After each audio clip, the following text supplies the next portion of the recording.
హరహర మహాదేవ. జీవితంలో ఏమీ ఆశించకుండా అప్పుడప్పుడైనా మనం నిస్వార్థంగా సేవ చేయాలి.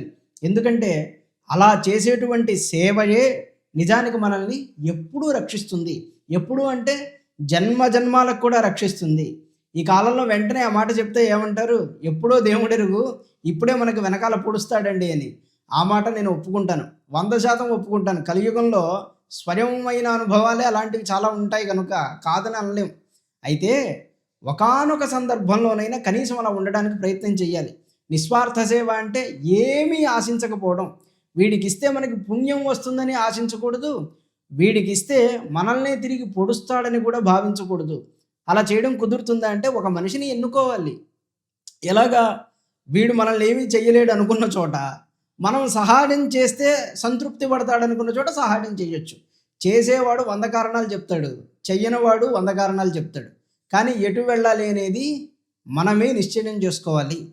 ఎందువల్ల ఈ సేవాభావాన్ని గురించి నేను చెప్పడం అంటే, సాక్షాత్తు మోక్షాన్ని పొందడానికి యోగ్యమైనటువంటి స్థితిలో ఉన్న మహానుభావులు కూడా ఈ మార్గం గురించి చర్చ చేశారు. అంటే నిస్వార్థంగా సేవ చేస్తే ఎంత ప్రతిఫలం వస్తుంది అని అనడానికి గాను, చెయ్యకపోతే ఎలాంటి దోషం వస్తుంది అని చెప్పడానికి గాను మనకి రామాగారి జీవితంలో ఒక కథ ఉంది. అది మనం ఇప్పుడు తెలుసుకోబోతున్నాం. ఇది యథార్థంగా జరిగినటువంటి గాథ. మాస్టర్ రామగారు ఉజ్జయినిలో ఉన్నప్పుడు దూర్వాస మహర్షిని దర్శించారు. ఆయన ఒక అవధూతలాగా తిరుగుతూ ఉంటే మొత్తానికి వారి గురువుగారి అనుగ్రహం వల్ల ఎలా ఒకలాగా ఆ దూర్వాస మహర్షిని కనిపెట్టారు. ఆ మహర్షి ఒక చెట్టు కింద ధ్యానం చేస్తూ ఉంటే వారి దగ్గరికి వెళ్ళి నమస్కారం చేసి, అయ్యా మీలాంటి మహానుభావుల దగ్గరకు వచ్చేటప్పుడు నేనేమి తీసుకురాకుండా వచ్చాను అనగానే ఆయన అన్నారు, మీలాంటి వారు రావడం సంతోషం, మీలాంటి వాళ్ళ విషయంలో నేను ఇవన్నీ పట్టించుకోను అన్నారు మహర్షి.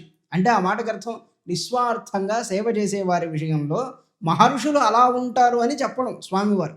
అలా అనగానే వాదం కాసేపు జరిగింది. వాదం అనే కంటే కూడా వీరు ప్రశ్నించడం, ఆయన సమాధానాలు చెప్పడం, ఇలా తంతు కాసేపు జరగగానే నిస్వార్థంగా సేవ చేయకుండా ఆధ్యాత్మికంగానైనా భౌతికంగానైనా తన పని తాను చూసుకునేవాడికి ఎలాంటి గతి పడుతుంది అని ఉదాహరణ చెప్పడం కోసం ఒక్కసారి దూర్వాస మహర్షి, నాయన నాతో పాటు రామాయణ కాలానికి నువ్వు రావలసింది అని యోగశక్తితో రామాయణ కాలానికి ఒక్కసారి రామగారి జీవుణ్ణి తీసుకువెళ్ళిపోయారు మహర్షి. అప్పుడు ఒక దివ్యమైనటువంటి దృశ్యాన్ని దర్శించారు రామగారు. ఎలాంటిది అంటే, అగస్త్య మహర్షి స్నానం కోసం అలా వెళ్తున్నారు. వెళుతూ ఉండగానే ఒక పుష్పక విమానంలోంచి దివ్య పురుషుడు కిందకి దిగి ఒకానొక చనిపోయిన కళేబరాన్ని తీసుకుని తినడం మొదలుపెట్టాడు, ఒక మనిషి యొక్క శరీరాన్ని. అలా తిని ఆకలి తీర్చుకుని వెంటనే ఆ విమానం ఎక్కి తాను దివ్యలోకాలకు వెళ్ళిపోయాడు. అగస్త్య మహర్షుల వారు అలా 2 రోజులు చూశాక 3వ రోజు ఆ పురుషుణ్ణి నిలిపి, ఆగు, నువ్వేం చేస్తున్నావు? ఆ కళేబరాన్ని తినడం ఏంటి? చూస్తే దేవతలా ఉన్నావు. ఆ మాంసం తినడం, అందున చనిపోయిన దాన్ని తినడం, ఇది నాకేం అర్థం కావట్లేదు, చెప్పు అని అడిగారు. అడిగితే అప్పుడు ఆ మహర్షి, ఆ దివ్య పురుషుడు ఒక మాట చెప్తాడు, స్వామి, ఒకప్పుడు నేను గొప్ప మహారాజుని, చాలా యజ్ఞయాగాదులు ఎన్నో చేశాను. కానీ ఎన్ని యజ్ఞయాగాదులు చేసినా కూడా ఆ యాగంలో ఇచ్చే దానాన్ని కూడా నా పుణ్యం కోసమే అని భావన చేశాను తప్ప ఇతరులకి పెట్టాలి అని నేను భావన చేయలేదు. అంటే కేవలం తన స్వార్థాన్ని కోరుకునే చేశాడు. చాలామంది చూడండి, పూజలు చేస్తూ ఉంటారు, అలా దానాలు ఇస్తూ ఉంటారు.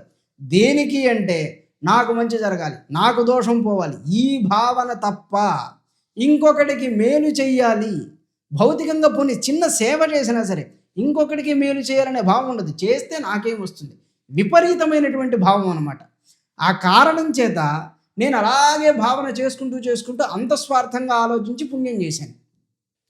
రాజ్యభారం మొత్తాన్ని నా తమ్ముడికి అప్పచెప్పి నిరంతరం నా సద్గతి గురించి ఆలోచించాను తప్ప ఇతరులకి సహాయం గురించి నేను ఎప్పుడు ఆలోచించలేదు.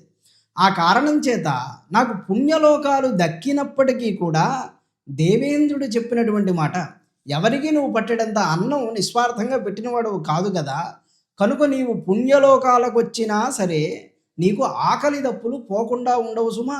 ఆకలి దప్పులు నీకు అలాగే ఉంటాయి. దేవతల లక్షణం ఏంటి? దేవ శరీరాన్ని పొందాక వాళ్ళకి ఆకలి దప్పులు ఉండవు. అయితే ఇందుకు విరుద్ధంగా నీకు ఆకలి దప్పులు వస్తాయని దేవేంద్రుడు శాసించాడు. అప్పుడు ఆయన కాళ్ళ వేళ్ల మీద పడి, ఈ జీవుడు నాకు తరుణోపాయం చెప్పండి అంటే, నీవు యోగ బలంతో ఏ శరీరాన్ని విడిచిపెట్టావో దానినే నువ్వు భక్షించు. అయితే నేను నీకు ఇస్తున్న వరం, ఆ శరీరం ఎప్పుడు తిన్నా మళ్ళీ మరుసటి రోజుకి మామూలుగానే ఉంటుంది. ఇలాంటి దుస్థితి నీకు ఎంతకాలం అంటే అగస్త్య మహర్షిని దర్శించేంత వరకు, అంతవరకు నీకు ఈ దుస్థితి తప్పదు అని ఇంద్రుడు చెప్పగానే ఆనాటి నుండి ఆ జీవుడు ప్రతిరోజు అంటే తనకు ఆకలి వేసినప్పుడల్లా ఆ కళేబరాన్ని తినడం మొదలుపెట్టాడు. మహర్షి, నేటికి మిమ్మల్ని చూడటంతో నా శాపం పరిసమాప్తమైందండి, కనుక నన్ను అనుగ్రహింపవలసింది అనగానే అగస్త్యుడు సంతోషం నాయన అన్నాడు. అయితే ఆయన వెళ్ళిపోతూ ఒక మణిని ఇచ్చాడు. ఆ మణినిస్తే అగస్త్య మహర్షి అంటారు, ఇది నాకు వద్దంటారు. అలా కాదండి, చాలా సంతోషంతో నేను ఇస్తున్నాను, తీసుకోండి అనగానే ఆ మణిని తీసుకుంటాడు. అగస్త్య మహర్షి ఈ మణిని శ్రీరామచంద్రుడికి ఇస్తాడు. శ్రీరామచంద్రుడికి ఇస్తూ ఈ మణి నాకు ఎక్కడిది అంటే అని ఈ కథ మొత్తం చెప్తాడు. రాముల వారు అంటారు, క్షత్రియుణ్ణి దానం తీసుకోవడం ఏంటండి, అందులో ఋషుల దగ్గర నేను మీకు ఇవ్వాలి కానీ తీసుకోకూడదు కదా అంటే అగస్త్య మహర్షి చెప్తారు, ఇది దానం కాదు శ్రీరామ, నీకు బహుమానంగా ఇస్తున్నాను అని ఆ మణిని ఇస్తారు. ఈ కథ మొత్తాన్ని దూర్వాస మహర్షుల వారు రామగారికి దివ్య దృష్టి చేత దర్శింపజేశారు. ఇది చెప్పడంలో ఆంతర్యం ఏమిటి మీకు అర్థమయ్యే ఉంటుంది కదా. మనం ఎన్ని పుణ్యకార్యాలు చేస్తున్నా పరహితం గురించి కాసింతైనా ఆలోచించి అలా చేస్తూ వెళితే దానివల్ల వచ్చే పుణ్యం యజ్ఞఫలాల కంటే కూడా చాలా గొప్పది. ఈ మాట నేను అవైదికమైన బుద్ధితో చెప్పడం లేదు. ఉపనిషత్తుల యొక్క సారమైన ఏదైనా ఇదే కదా. చిత్తశుద్ధిని తొందరగా కలిగించే మార్గం ఇది. త్యాగేనైకే అమృతత్వమానశో అన్నమాట అదే కదా. పరులకి హితం చేయాలంటే తనని తాను త్యాగం చేసుకోవాలి కదా. ఆ త్యాగబుద్ధి కలగజేసేది పరోపకారం, అంటే ఏమీ ఆశించకుండా అలా చేసేవాడికి మనసు శుద్ధమవుతుంది. ఋషులు కూడా చాలా చోట్ల చెప్పిన మాట, తనకేదైనా పని జరగాలంటే పరహితాన్ని చేసేవాడు, అంటే మనసులో ఏమీ పెట్టుకోకుండా పని చేసేవాడికి చక్కగా కావలసింది అనుగ్రహిస్తారు దేవతలు అని చెప్తారు. చెయ్యడము, చేసేవాడిని ప్రోత్సహించడం, ఈ రెండు కారణాల చేత జీవుడికి సద్గతి కలుగుతుంది. అదే ఈ రామగారి యొక్క ఉదంతం నుంచి మనం తెలుసుకోవలసింది. కొంతమంది చేసేవాళ్ళని చూసి వెక్కిరిస్తూ ఉంటారు. ఎవడైనా ఒక పండితుడు ఒక మంచి మాట చెప్పినా సరే వీడి పబ్బం గడుపుకోవడానికి చెప్తున్నారు అనేవాడు ఉంటాడు, వాడికి ఒక నమస్కారం. లేదా ఒక శ్రీమంతుడు ఏదైనా మంచి పని చేస్తూ ఉంటే ట్యాక్స్ తప్పించుకోవడానికి చేస్తున్నాడు ఇలా మాట్లాడతారు. ట్యాక్స్ ఎంతోమంది కట్టాలి కానీ అందరూ మంచి పని చేస్తున్నారా? చేయట్లేదు కదండి.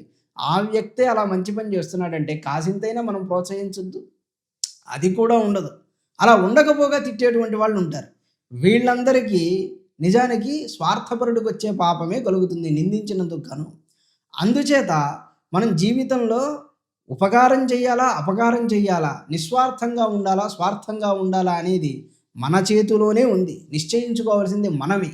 కానీ అందుకు కావలసినటువంటి మార్గం ఎలా ఉంటుంది, దానివల్ల ఉపయోగాలు ఏమిటి అనేది ఒక కథ ద్వారా మాత్రం మనకి పెద్దవాళ్ళు తెలిపారు. అదే నేను మీకు పరిచయం చేయడం జరిగింది. రేపు మరొక చక్కటి విషయాన్ని తెలుసుకుందాం. నమస్కారం.